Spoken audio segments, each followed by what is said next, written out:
Good morning. I'm Carlos Puig. I'd like to welcome you to the ISHRS Basic Hair Restoration Surgery course. This is the 2006 version. The course is composed of two components. The first component is a series of lectures which appear on this disc, and the second component is a series of workshops which will be held at the San Diego 2006 symposium for the ISHRS. What I'd like to do this morning is talk to you about hair restoration surgery, where it is, where it's been, where it seems to be going. I'd also like to talk to you briefly about the course itself and how it's going to appear. Our basics course faculty consists of about 16 men, all of which are prominent in the field of hair restoration surgery. We certainly hope that you will take the time to visit with each of these individuals at the International Symposium meetings in October, and that you will get all the questions asked that you may have as a result of this video series. Please take detailed notes about the questions that you have relative to the video series. We will set aside time at the basics course in San Diego to answer those questions. This is a very busy slide, and I apologize for that, but this is the overall objectives of the basics course program. It will appear as a separate document on this disc, so you don't have to try to crane yourself down to the computer or the television in order to see it. But it covers all of the skills that are essential to performing safe, aesthetically sensitive hair restoration surgery. Our lesson plan for today will be to record 14 didactic lectures which are on the disc.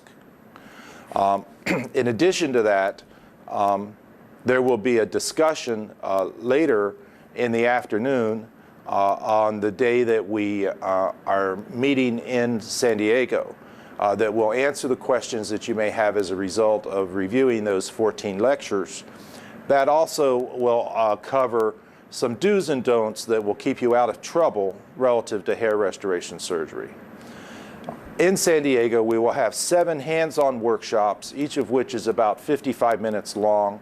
We will be working with cadaver tissue and live models and computer simulations in order to develop your skills in hair restoration surgery. The basics course is an integrated program with the ISHRS Physician Training Task Force project. The Physician Training Task Force project has developed a multidisciplinary approach to training physicians to do safe, aesthetically sensitive hair restoration surgery. The program is designed to be a starting point for this year-long project for a doctor to learn how to do hair restoration surgery. The training series consists of a combination which is tailored by the doctor himself to his own personal learning needs that consists of workshops, online lectures for advanced skills and didactic information, and preceptorships.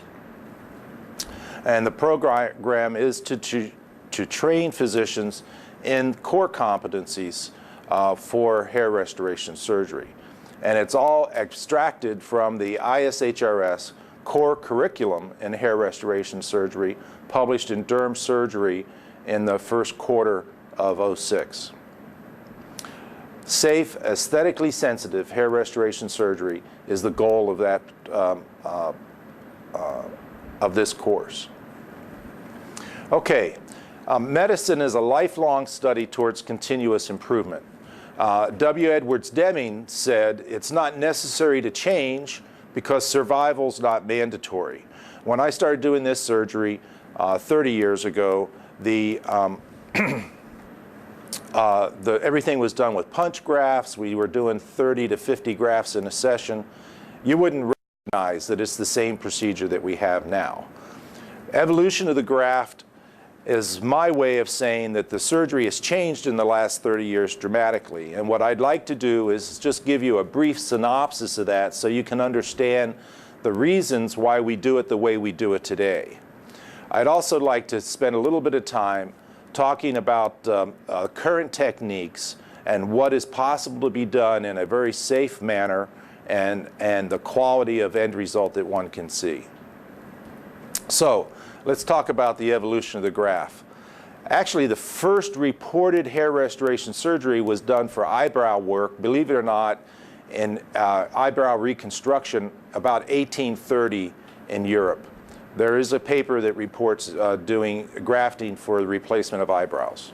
The advanced rotation flaps and advancement flaps were developed during the Spanish-American War and World War I to treat war injuries. And then the focus on hair restoration at that time, again, was to rebuild faces and scalps. The first contemporary report can probably be found in the Japanese literature, published around 1932. And that was where hair restoration surgery was used again in, believe it or not, micrograft technology to replace eyebrows in leprosy patients. We consider the most recent and the real start of cosmetic hair restoration surgery as opposed to reconstruction hair restoration surgery to have been developed by Dr. Norman Orntreich in New York City when he published his landmark paper describing the donor dominance of hair in 1957. And since that time, there's been a lot of modifications that have taken place relative to hair restoration surgery. I'm going to go very quickly. Many of these individuals are going to be at the meeting in September because we are a young, or October because we're a young specialty. Norwood modified the hair loss patterns to make them more realistic in '72. Urey introduced the concept of a long rotation flap in '75. He was in Brazil. Sparkle reintroduced advancement flaps in scalp reduction surgery in '77. In '78, Dr. Kabacher integrated scalp expansion into hair restoration surgery by expanding the flaps before, with a volumetric expander before doing the scalp reduction. Dr. Limmer and Ubel, about the same time, about '88 or '89, introduced the concept of follicular unit grafting, small graft transplants. The ISHRS was formed in '93. Fauché, in the same year, introduced traction extension procedure for enhancing the excision and scalp reductions and a method for dealing with scalp reduction flaps. Microscopic meg-accession with Dr. Limmer and in '95. The ABHRS, that's the American Board of Hair Restoration Surgery, was organized in '96. Woods and Rassman introduced follicular unit extraction in '02. Harris developed a follicular unit extractor, which just came on the market literally a few weeks ago. And will probably make follicular unit extraction a much more viable procedure. Rogaine and Propecia, of course, have been introduced in the last 10 or 15 years. And tissue storage solutions, tissue cutting techniques, and genetic influences on hair loss are being studied carefully now and will no doubt be introduced into the routine surgeries in the next 4 or 5 years. What about the etiology of hair loss? Well, there's a lot of etiologies. Not all hair loss is androgenic alopecia. And a wise hair restoration surgery becomes familiar with the dermatology necessary to identify those hair losses that are not donor dominant. Donor dominance is the concept where the hair retains all of its characteristics of the donor hair when grafted into a recipient area. That's as opposed to being some diseases which are recipient dominant. If you transplant hair into a recipient dominant disease skin, then the hair will not grow. It'll assume the disease of the recipient skin. So we need to know what we're doing with and have the right diagnosis before we proceed with these procedures. The epidemiology of hair, this is the Norwood classification system. shows an evolutionary process which continues throughout life. And it is important that we are aware of the fact that it is an evolutionary process, and that because in its extremes there's very little donor hair to replace, we cannot always take someone back to where they were when they were 18. So we have to modify the expectations of the patient as to where they can be on this chart based on the interactions that we can, what our therapeutic interactions can be. Very often, we can't get them back to where they were when they were very young. Female patients have hair loss as well, and female pattern hair loss may indeed be a totally separate disease. For years and years and years, we've talked that it was androgenic alopecia in women, but there is very little epidemiology for this disease that overlaps with the male disease, and therefore there are many of us in the profession who are thinking that there's something that we don't know about that causes this problem. Indeed, very often one can see females that have male pattern hair loss, and one can see often males that have female pattern hair loss. So there are no good studies in this patient population yet, so we're not really sure what the etiology of this problem may be. There's no question about the fact that some form of female pattern hair loss probably affects 30 to 40% of the women by the time they're 50 years old. You can have mixed patterns, as I said, where the male pattern hair loss can occur in females, female pattern hair loss can occur in males, and indeed, I believe you can see a blended form of hair loss. We call that diffuse undifferentiated hair loss, which may very well be the hair loss associated with both patterns in the same patient. So there are several different ways to redistribute hair, and that's what we do. We just redistribute what's there to make it more functional. We can redistribute hair with flaps, or we can redistribute hair with free grafts, allografts. If we're using flaps, those flaps can be axial flaps. Those are flaps that are based on a specific blood supply. They can be random flaps or a specific artery. A random flap has no specific artery upon which it's based. It's just rotated randomly based on a capillary network. And you can have advancement flaps that are axial, or you can have advancement flaps that are random, or you can have rotation flaps that are cut in three sides and rotate around a pedicle. Those are usually axial, although they can be random flaps as well.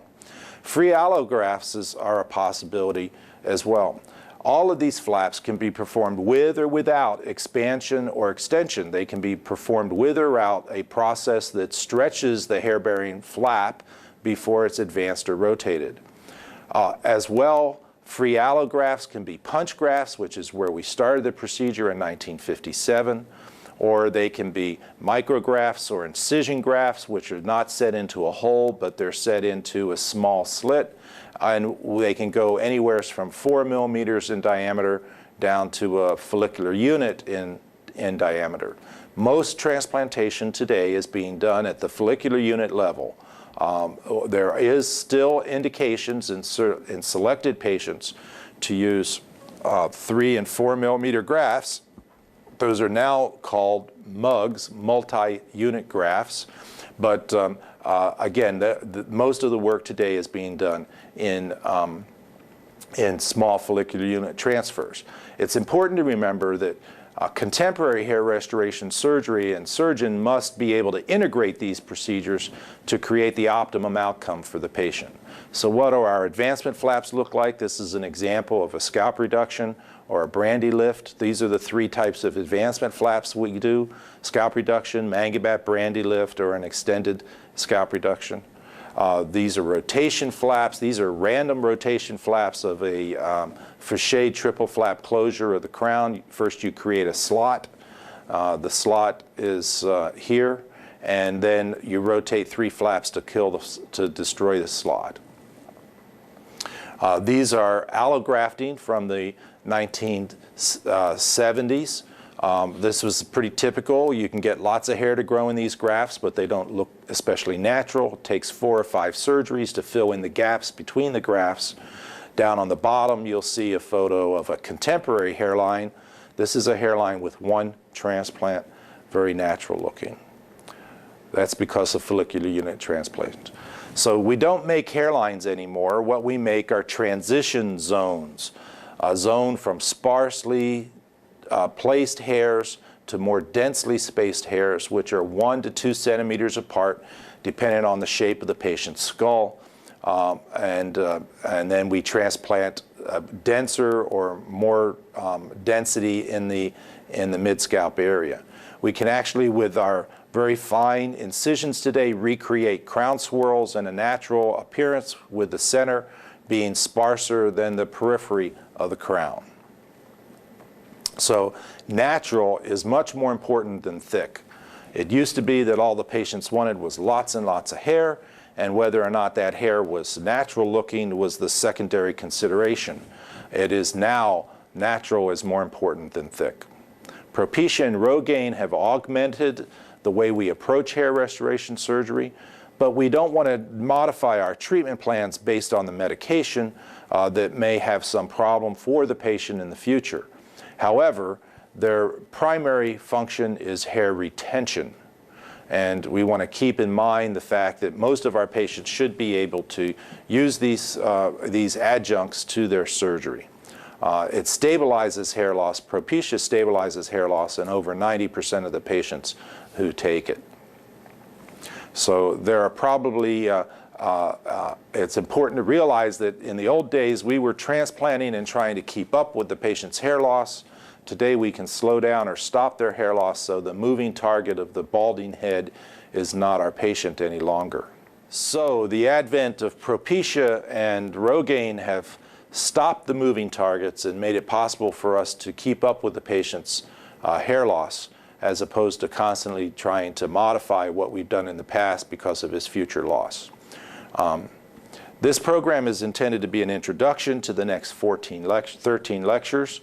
And I certainly hope that you'll take careful notes so that we can answer any questions that you have at the basics program at the annual meeting of the ISHRS.